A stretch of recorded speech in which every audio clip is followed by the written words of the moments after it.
Sorry. What do you do? Sorry.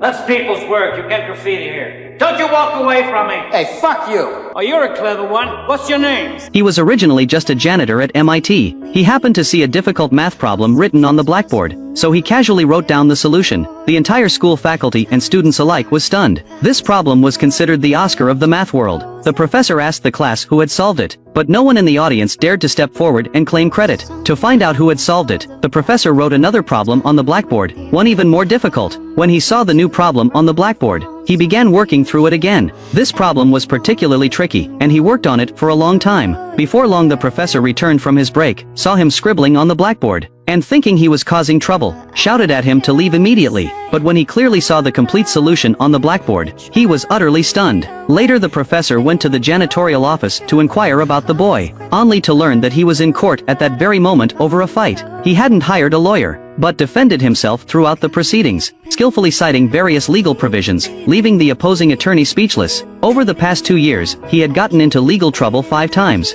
and each time he had managed to walk free by defending himself. But this time the judge insisted on remanding him into custody, setting bail at $50,000. He simply couldn't come up with that kind of money, so in the end, he had no choice but to don a prison uniform and go to jail. Soon the professor learned all the details of his situation, and made a special trip to visit him. He was willing to pay for the boy's bail, but asked the boy to agree to 2 conditions. First, to help him solve various mathematical problems. Second, to attend regular weekly counseling sessions. The boy agreed to his requests. With the boy's help, many of the complex mathematical problems the professor was working on were easily solved. At night, he would pore over psychology books, and whatever he read he could remember instantly. Faced with the psychologist's various tests, simply by observing the psychologist's subtle words and actions, the boy could see right through his hidden thoughts. The psychologist felt deeply embarrassed, and admitted he was unable to provide the boy with any counseling. After 5 psychologists in a row had voluntarily given up, the professor had no other choice but to contact a close friend at his university who specialized in psychology, and the arrival of this leading psychology expert completely transformed the boy's life.